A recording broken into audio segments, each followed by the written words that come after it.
Our top stories this evening. $8 billion has been put aside to help workers and businesses struggling with the fallout of COVID-19. And this will be used to fund the latest support measures which come on top of those set out in 4 earlier budgets. In a ministerial statement, Deputy Prime Minister Heng Swee Keat says there are no plans to draw on past reserves for this. More support too for the hardest hit sectors, aviation and tourism. Singaporeans will get $320 million worth of tourism credits to kickstart domestic consumption. Meanwhile, the aviation sector will receive an additional $187 million. And for a closer look, we're joined by Kurt Lee, President of the Association of Small and Medium Enterprises. Kurt, thanks for joining us this evening. Now, we know that the government consulted SMEs on the latest measures. What did the association suggest during those meetings, and has what's been announced sufficient for SMEs? I think the fifth budget is very much in line with business expectations, where we expect the COVID situation to extend right up to the second half of next year. There has been extensive business dialogues and discussion between the government and the trade association. And even as we are discussing this today, last Friday, and next couple of days, there's a lot of ministerial dialogue that's ongoing with a lot of various trade association, also at the Singapore Business Federation as well. So there's a lot of a sync up on perspectives between government and businesses. Businesses are also giving a lot of feedback to the government. And I think the job support scheme is really alignment of how both the government and the businesses are expecting the situation to come through. We do see some recovery in some of the F&B sectors. Some of them are doing well. Some of them remain pretty in bad state.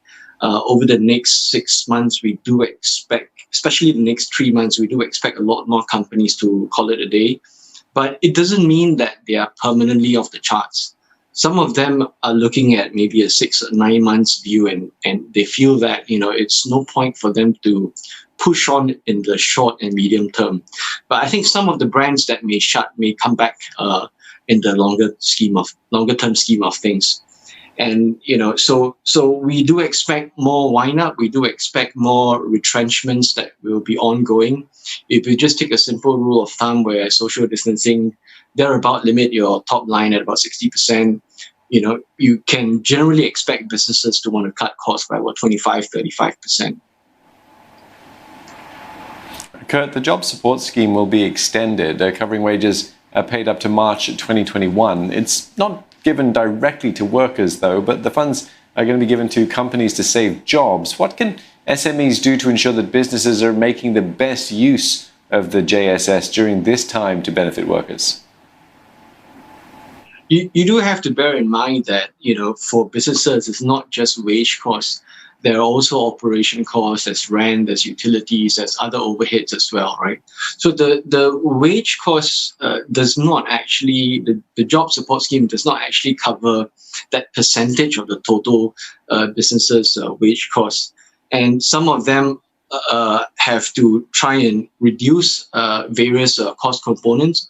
And I think almost every business is trying to pivot and try and find new revenue, maybe some digital sources of revenue that they can find as well. And so, it's about trying to pivot and generate new revenues at the same time reducing some costs. So the subsidy really only comes in to support businesses in buffering some of that cost. And, the job support scheme is structured in a way that when you continue to hire your workforce, you do get the subsidy. But a lot of businesses in reality are actually bleeding. And that's why I think over the next few months, we will expect quite a lot of wind-ups. But with the GSS now tapered, does it give local firms more urgency to think of ways to transform their business? How do you think they can do that? You mentioned that they're going to pivot and look for new source of revenue. How are they going to do that? So some of the F&B models, as we all know, have been pivoting to a bit more takeaway, a bit more delivery models. But a lot of times, the makeup from these sources of revenue do not cover their traditional prior sources of revenue. And businesses are taking a position that we're not going back to pre-COVID days, at least for probably the next 1.5 years. And so it's really not about making money. It's really about how I lose less, or I try and break even and not lose some money, so I can find a level of sustainability. There are also a lot of retailers that have pivoted online, and I think, but retail recovery, I think, is not as strong as some of the F&B recovery. We are aware that in the F&B space, there are some that are doing very badly, but some of them are doing pretty well, especially those that have a more takeaway and more delivery models. So amidst all this, I think there are also, in every consolidation, there's also acquisition opportunities between businesses as well. We'll see how the situation irons out over the next 6 months.